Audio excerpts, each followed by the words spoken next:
Ethereum is actually just like a ball of crap, and Vitalik is a dropout who doesn't know anything. Once moralism becomes a tribe's response to everything, then that's actually a sign that that tribe is really having serious problems. For the first few years of Ethereum's history, Ethereum culture was like very open and welcoming and even like supportive of non-Ethereum blockchains to a very like great extent that might even be difficult to fathom today. So like there are, there were Ethereum conferences, like even including DEF CON, that would just allow other blockchains to have like, presentations at them, like presentations of those other blockchains. And a lot of people in the Ethereum community also really valued collaboration with those other blockchains, and a lot of people saw themselves as being Ethereum people and other chain people at the same time, and things kind of seemed fairly happy. But the thing that really kind of shocked and probably hurt a lot of people is that a lot of the other L1 teams, there was this disingenuousness to them. Like, so definitely not all teams, right? There are, I think, definitely layer ones that are not Ethereum that are honorable. There's quite a few. There's quite a few of those. Like I think Zcash is one of my favorites. I talk about it a lot. There's definitely others too. So the problem with these projects is that like when they go to Ethereum conferences and like events and speak and sponsor, they would kind of virtue signal about how they are, sister chains and friends of Ethereum. But then when they have private discussions with VCs, they would basically tell to the VCs like, hey, Ethereum is actually just like a ball of crap, and Vitalik is a dropout who doesn't know anything, and like we have actual professionals TM and top talents TM from Silicon Valley TM, and we're just totally going to pwn them, right? Like there definitely was this kind of big divide between the Ethereum facing posture and the VC facing posture of a lot of these projects. And ultimately, people talk to each other, and this duplicitousness got discovered, and so the friendliness toward other L1s got replaced with this more, I guess, Ethereum maximalist mentality, where other L1s are viewed as being kind of hostile attempts to drag projects away from Ethereum by default. So I think there are aspects to that were just unavoidable. There are aspects to that I do think are excessive, and that are lack empathy for a lot of users. I do disagree a lot with, for example, what Sergio said in that podcast with Hasu about 5 months ago. I do think there is something to this idea that Ethereum culture is optimized around people who are in Ethereum already and doesn't do enough to empathize with people who are currently not yet Ethereum people.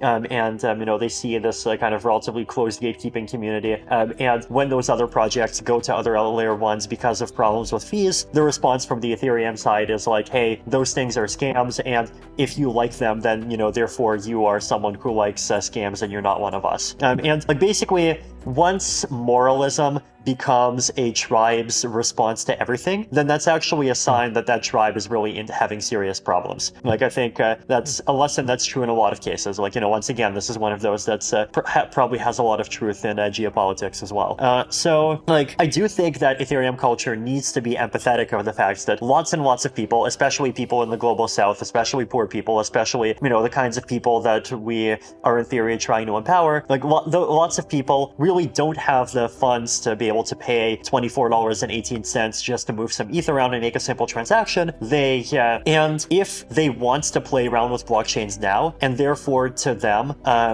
something like either just having an account on Binance and, trading back and forth inside of Binance, or going on Solana, or going on BSC or whatever, if those are the best choices for them, then fine. I think we should even be kind of happy and view those places as training grounds rather than, viewing those as a kind of hostile countries that are gathering strength and that are going to make a full military assault against, the Ethereum castle at some point. We do have to be empathetic about the fact that, the Ethereum platform in its current situation does have limits for all of these people. And, the correct response to them is not, if you don't see how Ethereum has this holy factor called decentralization that makes the $24 transactions worth it, then, you're not in. Our response should be hey, yes, we do believe that the internet of money should not cost more than 5 cents per transaction. Like I stand by that statement, and I think lots of people stand by that statement. But the way in which Ethereum is solving that problem as a community is layer 2s. And,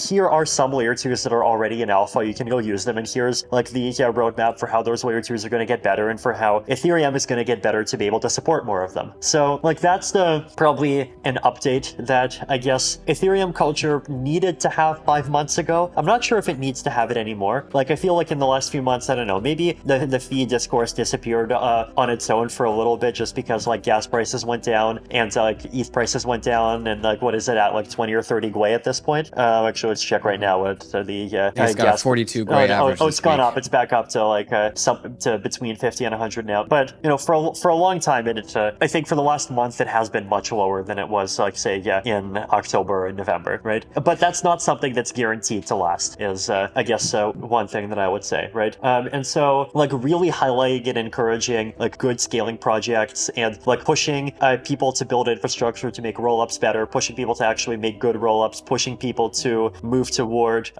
taking off the training wheels when they're ready and actually having full decentralization and all of these things, pushing wallet providers to continue to take decentralized approaches and try to have light clients for Ethereum and to remain decentralized even in the concept of all these layer 2 platforms. So like all of these things are important, right?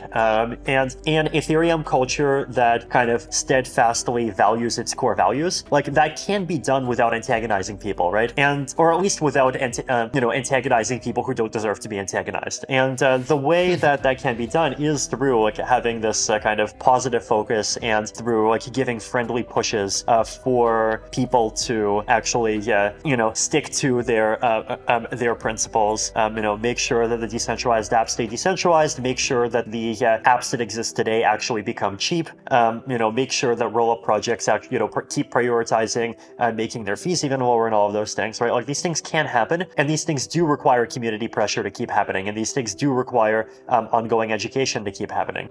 So I think there definitely is a healthy way for the Ethereum community to like both actually solve the problem that causes people to instead go to Binance Smart Chain or whatever else today, and at the same time like buy sure. So I think one part of my answer is that like yes, we want to have a lot of positivity, but also it's okay to be critical, and especially for like bigger projects, I think it's important to be critical and to continue like saying and making the arguments for why like chains that make sacrifices are making sacrifices that are ultimately unsustainable, and at some point they're probably going to have to do rollups anyway. So that's one part of the response. The other part of the response is like I think for every unit of time that you spend criticizing other people for not standing up to values that you think are important, you should spend 3 minutes of time thinking about kind of how your own community can do a better job of sticking up